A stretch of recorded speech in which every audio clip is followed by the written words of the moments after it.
Bienvenue à cette deuxième édition. Moi, je m'appelle Yves Portalange, je suis entraîneur de chiens, de chasse spécifiquement. Ça, c'est mon fidèle compagnon Jackson, qui a 4 ans. Il est mature puis il est dans son âge prime pour la chasse présentement. Fait que le but de vous expliquer un peu comment ça fonctionne un chien de chasse, c'est le départ. Vous autres, vous commencez à chasser. Le jour qu'on veut chasser, on a du fun, on décide, non, on veut s'acheter un chien. Bon, mais avant d'acheter un chien, on a des devoirs à faire. Le premier, c'est de savoir, on va tous s'en occuper jusqu'à la fin de ses jours. Parce qu'un chien, pour moi, c'est comme un enfant. Fait que lui, il s'attend à ce qu'on le garde jusqu'à la fin de sa vie. Fait que le jour où on se dit, bon, on est prêt à faire 13, 14, 15 ans, parce que ça peut se rendre jusqu'à 17 ans, un labrador quand même. Si on est prêt à le garder jusque-là, bien là, on dit, parfait, on s'achète un chien. Première fois des choses, c'est pas parce que c'est un labrador ça ramène des oiseaux. Vous avez le labrador de travail, vous avez le labrador de famille aussi. Le labrador de famille, c'est dur de le faire ramener un oiseau. Un labrador de travail, il est né pour ça. C'est dans sa génétique, il est né pour ça. Fait qu'après qu'on sait ce qu'on veut, la couleur n'a pas d'importance, honnêtement. Mais la meilleure génétique est dans le labrador noir. Pourquoi? Parce qu'aux États-Unis, ça vient tout de l'autre côté. D'une compétition où il y a 200 chiens, il y a 95 que c'est des noirs, le reste, c'est des blonds, puis un brun de temps en temps. Fait que moi, j'aime bien le noir à cause justement de la génétique. La génétique est hyper importante. Il faut savoir l'histoire avant d'acheter notre chiot. Les parents ont fait quoi? Les arrière-grands-parents ont fait quoi? Les arrière-arrière-grands-parents ont fait quoi? Tout part de là. Ça va vous donner de travailler 15 minutes à tous les jours pendant environ 2 mois pour partir un bon chien, comme ça va vous prendre 6 mois si vous n'avez pas la bonne génétique. C'est pas pareil pantoute. Le chien peut manquer de désir, peut faire 10 oiseaux après ça être tanné. Un chien comme Jackson ou celui-là de Ben, bien, c'est pas compliqué. Les autres sont jamais tannés. Ils peuvent en faire tant qu'ils veulent. On arrive de la Saskatchewan, justement, là. Fait 400 quelques oiseaux, ils donnent d'avoir fait la moitié à lui tout seul. Le lendemain matin, il en aurait fait encore autant. Fait que voilà, la grosse différence est là. Puis c'est pas parce que c'est un chien de travail actif que dans la maison, il n'est pas tenable. C'est deux choses différentes. C'est le temps que vous allez mettre sur votre chien qui va faire que vous allez avoir du fun dans la maison avec votre chien, vous allez avoir du fun à travailler avec votre chien. Lui, il a besoin d'exercice. Fait qu'à tous les matins, vous n'avez pas le choix, c'est une marche. Minimum une demi-heure, 1 heure, le chien, il faut qu'il aille marcher, il vide son énergie. Après ça, il rentre dans la maison, puis on ne l'entend plus de la journée, ça va au soir. Pas plus compliqué que ça. Si vous ne le sortez pas, vous n'en occupez pas, là, il va manger votre sofa, les manettes de TV, je vous dis, moi, ils ont tout testé chez nous. Fait que là, c'est réglé, on a trouvé ce qu'on veut, on a trouvé le chien de travail, on trouve l'éleveur. L'éleveur, c'est bien important. Allez jaser avec plusieurs éleveurs pour être sûr que vous trouviez la personne qui va vous aider. Parce qu'il y a des éleveurs, depuis la COVID surtout, il y a des éleveurs qui sont venus au monde un peu partout, là. Tout ce qu'ils veulent, c'est vendre un chien, puis après ça, ils ne veulent rien savoir de toi. Tu as des éleveurs qui vont te coacher, ils vont t'aider, ils vont te donner des trucs, puis c'est ça que ça prend quand tu pars avec un chien. Puis il va vous guider vers des bons entraîneurs, des gens qui vont vous donner la bonne façon d'entraîner votre chien. Un chien, on n'est pas obligé de fesser dessus pour que ça marche, là. Même Master, on travaille avec des colliers statiques.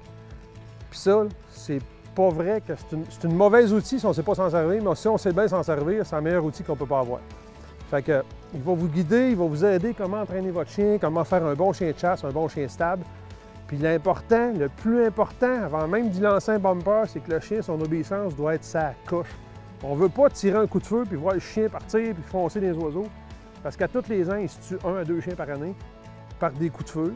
Le chien est sorti, le gars, il avait un oiseau à terre, il a voulu l'arracher, c'est le chien qui a poigné. Fait que ça, on veut pas ça. Fait que l'obéissance est hyper importante. Fait que moi, je chasse quand même beaucoup. Puis Jackson, il y a des matins qu'on avait 130 oiseaux à terre avant que je décide de le faire sortir. Parce que des fois, quand ça se met à rentrer, surtout la blanche, là, ça se met à rentrer vite, là, t'as pas le temps de ramasser, il en arrive trop, là. Fait que lui, il doit être stable, il attend. Fait que là, lui, des targets, pour lui, il y en a partout, là. Il y a de la neige partout dans le champ, là. Il n'a pas le droit de sortir de là tant que je donne pas le go. Puis c'est ça qui est important. Quand votre obéissance va être sa coche, là, après ça, on peut pousser. Je vous dis, on peut pousser un chien, là, il n'y a comme pas de limite. C'est vous qui va fixer la limite jusqu'où vous voulez emmener votre chien. Lui, j'ai déjà vu chasser. Il est allé chercher une oie loin. En s'en revenant, il y en avait une qui rentrait. Je savais que c'était pas dangereux. J'ai sifflé mon chien, il s'est assis. Pouf, on a tiré l'oie. Je l'ai recalé, il est venu, il est allé chercher l'autre après. On peut l'amener jusque-là. Je vous dis, il n'y a vraiment pas de limite. C'est vraiment le temps que vous allez passer avec votre chien à l'entraîner qui va faire que vous allez avoir un bon chien. Si votre chien n'est pas bon, dites-vous que c'est vous qui n'avez pas mis assez de temps dessus. C'est rarement le chien le problème. En général, à 95 %, c'est le maître le problème. Fait que moi, j'éduque un chien, j'apprends un chien, j'enseigne un chien, après ça, j'entraîne le maître. C'est de même que je fais ça. Puis j'en corrige beaucoup, j'en fais 15-20 par année. Et je vous dirais, le 3/4 du temps, le problème, c'est le maître, c'est pas le chien. Fait que, on a un bon chien, on a une bonne formation, on a un bon entraîneur, tout va bien. Là, on va à la chasse avec notre chien. c'est là que c'est le fun. C'est plus la même chasse. Chasser avec un fusil, tirer des oiseaux, c'est correct, mais chasser avec un chien, c'est autre chose. On voit plus la chasse de la même façon. Moi, je chasse pour mon chien maintenant. Je chasse même pas pour moi, je chasse pour mon chien. Fait que, en gros, c'est pas mal ça. Il y a les mâles, il y a les femelles. Moi, je suis typiquement, dépendant de quelle sorte de chasse que vous faites, si vous chassez des gros oiseaux comme la bernache, vous chassez sur le bord du fleuve, dans la boîte, des choses comme ça, dans les gros marécages, c'est sûr qu'un mâle va être un petit peu plus tough qu'une femelle. Il est plus gros, lui, pèse 90 livres. Celui-là de Ben est à 85-86. Ces chiens-là, ils ont plus d'endurance, sont plus tough dans la boîte. Mais j'ai des clients comme celle-là que j'ai dans mon camion. La petite, elle a fait du canard d'une chaloupe. Fait que plus qu'elle est petite, moins qu'elle prend de place. Puis on lui met des wetsuits avec une poignée. Fait que quand elle est à côté du bateau, on peut la poigner comme une valise puis la remettre dans le bateau. Un canard, c'est pas gros. Fait que tu adaptes un peu ta maison, ton style de vie, ton style de chasse avec le gabarit de chien que tu as besoin. Toi. Moi, j'ai besoin d'un gros de même pour ce que je fais, mais on n'est pas toujours obligé d'avoir un gros chien pour faire ce genre d'entraînement-là. Le temps pour monter un chien. Si vous suivez des cours, c'est pas compliqué. Vous allez commencer à entraîner votre puppy là, à 10-12 semaines. Aussi vite que ça, on commence à y apprendre plein de petits trucs. On va y apprendre l'obéissance, à s'asseoir, le sit. Moi, je commande beaucoup en anglais parce que c'est plus simple. En français, les mots sont longs et sont moins autoritaires, je trouve. T'sais, assis, couché, reste, sit, here, heel. C'est plus sec, c'est plus facile. Les chiens, je trouve qu'ils prennent ça facilement. En gros. Fait que j'aime ça pour ça. Fait qu'on les apprend ça, là, à 10-12 semaines, on commence. Avec les petites croquettes de la bouffe, on les apprend plein de petits trucs. Je vous dirais à 12-13 semaines, je vais commencer à y apprendre les directions. Même. Je suis assis, on met un petit plat à chaque côté, on met une croquette dedans, il nous regarde, là, on lui dit « Over ». Il faut qu'ils apprennent par là, il y a des croquettes, par là, il y a des croquettes, en arrière, il y a des croquettes, on y apprend ça. On va pratiquer la mémoire aussi. Ça va sur un coin de mur, on prend le puppy, on pitche une petite croquette, on le vire d'abord, on en pitche un autre, il va chercher celle-là, quand il revient, on fait un l'enligner vers l'autre, il va se souvenir qu'il y en a une. On va monter 2 coins, 3 coins, 4 coins, 5 coins si on est capable chez nous. On les apprend à mémoriser. Fait qu'on s'en va tout le temps avec ça, l'obéissance, ces choses-là. Le bout de plate d'un chien, c'est ce qu'on appelle le force fetch. C'est obliger un chien à prendre quelque chose, pas le tenir, pas s'en venir. Parce qu'on veut pas que s'il arrive dans le champ, une grosse bernache blessée, ça peut être imposant. Elle se lève, elle commence à picocher le chien, puis le chien vient d'abord, puis s'en revient. On ne peut pas acheter un chien de 2-3 000 $ pour ça. On veut que ça fonctionne. Fait qu'on apprend le force fetch au chien. Ça, c'est le petit bout un petit peu plus plate. Il y en a que ça va bien, il y en a que c'est une semaine, il y en a que c'est 2 semaines, il y en a que c'est 3 semaines. C'est pas quelque chose qu'il faut se presser, mais après que c'est fait, le chien a compris le principe. Ensuite, vient à partir de 6-7 mois, là, on va commencer l'entraînement à faire rapporter des bumpers plus, des choses comme ça. Puis on entraîne tout le temps avec du blanc. Tout le temps du blanc, du blanc, du blanc. Mais on va vous dire pourquoi. Les couleurs jaune, orange, rouge, le chien ne voit pas ça. Pour lui, un chandail comme ça, lui, mon chien ne voit pas ça. À moins que tu bougerais, pour ça, il ne te verra pas. Fait que, on les apprend le blanc parce qu'on veut développer sa vue. Qu'il regarde loin. Plus il regarde loin, plus que les oiseaux vont tomber loin, plus qu'il va chercher à voir loin ce qui se passe. Nous autres, on a 2 millions de petites sensors dans le nez, si vous voulez, là, pour sentir. Eux autres, ils en ont 30 millions. Fait que le nez n'a pas besoin de le développer. Ça presse pas, c'est pas grave. C'est vraiment la vue avec du blanc, puis on fait ça de plus en plus loin. On va commencer proche, mettons 30 verges, 40 verges, 50 verges, puis moi, je les amène jusqu'à 500 verges. À 1 an, mes chiens, il faut qu'ils revirent à 500 verges, chercher un bumper blanc, puis ils reviennent. À partir de là, tout se met à bien parce qu'à la chasse, ça va permettre à ton animal de traverser les decoys qu'il y a en avant, puis traverser l'autre bord, puis aller voir plus loin ce qui se passe.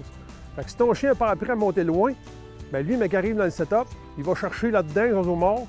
Là, tu vas le siffler, il va dire « Back, va-t'en plus loin ». Il ne voudra pas y aller parce qu'il n'est pas habitué d'aller loin. Fait qu'on les apprend à aller loin tout de suite jeune.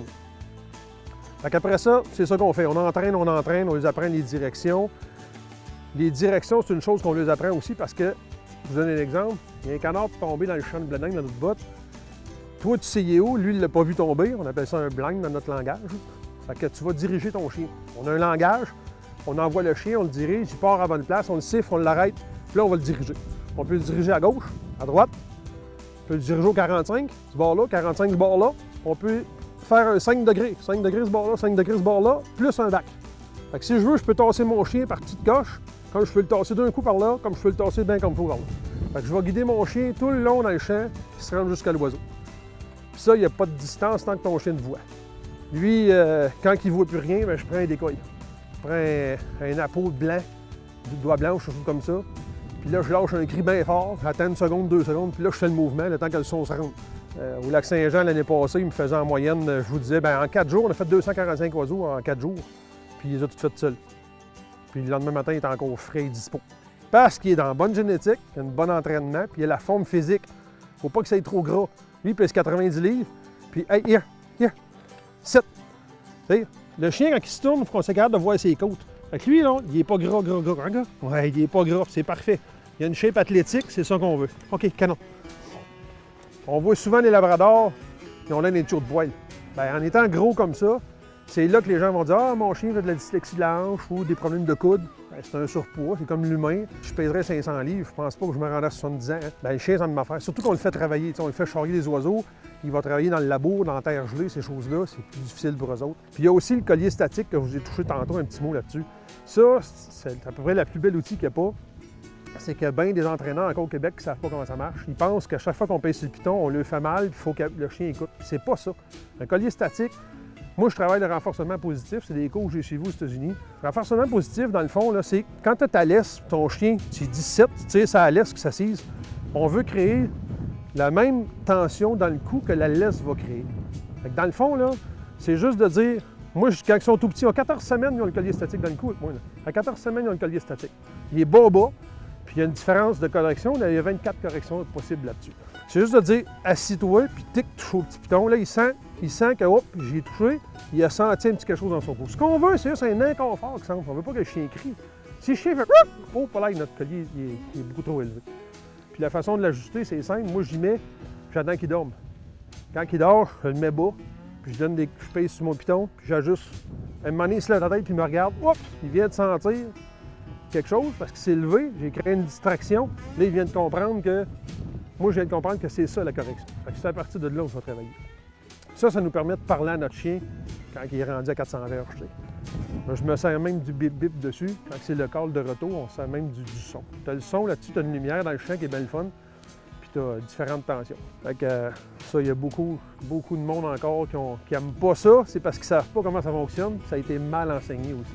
Fait que là, on va se faire une petite démo. On est chanceux aujourd'hui, on a Ben qui a amené son chien. Donc on va faire une petite démo à 2 chiens. Je vais vous montrer quelques petits trucs qu'on fait avec. Puis après ça, on va faire un genre de simulation de chasse. On va vous expliquer que quand on travaille avec 2 chiens, parce que moi je travaille souvent avec 2 chiens, on sépare le champ en 2. Fait qu'il y a un chien qui de midi à 3 h, il vide le champ, puis l'autre, c'est de midi à 9 h qui s'occupe du champ. Les chiens, il ne faut pas qu'ils se croisent. Ça évite des troubles, ça évite de chicanes de moineaux. Parce qu'il y en a tellement de moineaux que des fois, ils peuvent se chicaner pour avoir le même moineau. Ce qu'on entraîne, ce que je vous disais, c'était ça. Moi, j'utilise les gros. Parce que Jackson, il a compris que ça va plus vite s'ils sont petits, d'en ramener 2-3 en même temps. Fait que des fois, il pogne sa gueule, il s'est en bout de s'en mettre 3. Je ne sais même pas comment il fait ça. Il vient en bout d'en mettre 3, puis il s'en vient avec 3. Fait que moi, si je fais une pile loin pour y apprendre à aller loin, ça va trop vite. Là, je mets 15 bumpers dans le temps de dire, ils ont vidé. Fait que là, j'ai acheté des gros, ça, il n'est pas capable de s'y mettre dans la gueule, d'en mettre 3. Quand je vous disais que le chien, il faut qu'il soit stable, c'est ça. 7. No bird. Moi, j'ai dit no bird pour lui, ça veut dire tu touches pas à l'oiseau. Tu touches pas à ça, tu touches pas au bumper, tu touches pas à rien. Je veux pas que tu touches à ça, tu fais que t'occuper de moi. Tu fais que t'occuper de moi, tu fais juste ça. Puis lui, il va dire, mais j'y dis d'y aller, il va y aller. C'est là, je vous dis que l'obéissance, là, c'est le secret sur avoir du fun avec votre chien. Jackson.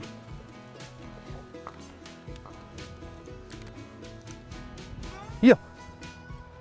Here. Set. Hold. Le force fetch, c'est ça. Quand je dis hold au chien, ça veut dire tu tiens le bumper, tu le lâches pas. Jackson.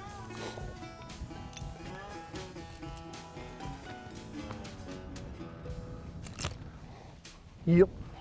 Heel. Set. Hold. Good. On a fini de ramener nos oiseaux. Kennel. J'ai appris à mon chien 2 choses. Here. Un oiseau qui est mort, il n'y a pas besoin de le rattraper tout de suite. Un oiseau qui est blessé, lui, je le veux tout de suite. Lui, ce qu'il a vu, c'est lui. Moi, je veux pas. Leave it. No, leave it. Here. Here. Leave it. Leave it. Good. C'est lui, je veux. Back! Les autres sont morts. Ça ne donne rien de les ramasser. L'important, c'est d'abréger ça au PC. Here. Come on. Here. Here. Sit. Back.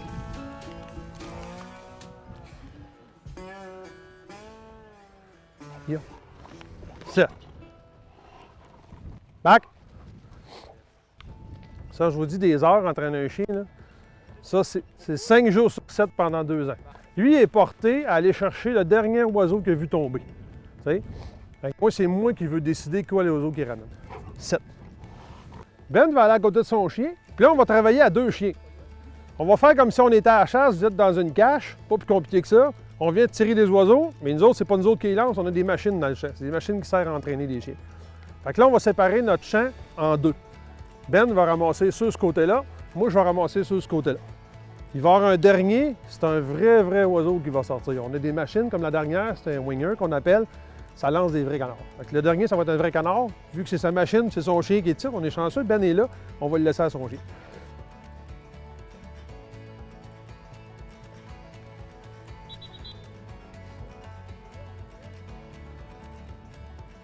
On va voir, peut-être que la prochaine entrée, ça va être pour Jackson, on sait jamais. Hein? Ah ben, calique de tomber deux. Lock! Il est fin, il fait le tour de la fosse septique. Yo! 7. Fait que là, d'après moi, là, il y a un vrai canard qui rentre là-bas, mon Benoît. Écoute, on a pogné un tireur, one shot.